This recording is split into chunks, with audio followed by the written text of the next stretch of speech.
Sino kaya ang maswerteng magiging ultra yaman sa ultra jackpot ng Ultra Lotto 658? Ang jackpot prize tumataginting na 1 bilyong piso, pinakamalaking premyo sa kasaysayan ng loto sa Pilipinas.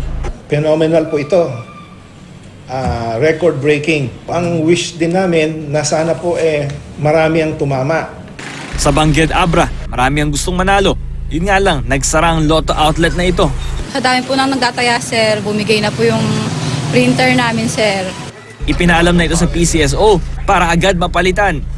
Habang lumalaki ang premyo, mas dumarami ang tumataya. Mamayang gabi, bobolahin ng Ultra Lotto 658. Di pa man, may pinaglalaanan na mga tumataya. Tutulong sa mahihirap, kagaya ko. Tsaka siyempre, tutulong sa mga anak, apo. Tutulong sa pamilya ko. Unang-una, bahay tsaka lupa.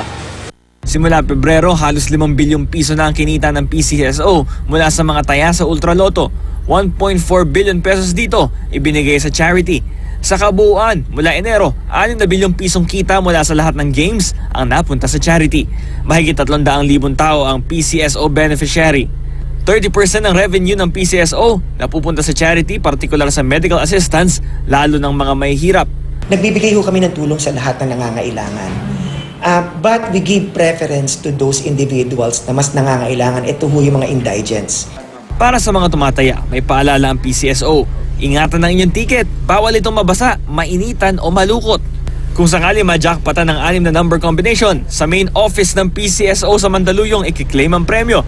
Magdala ng 2 government-issued ID at syempre, ang inyong winning ticket.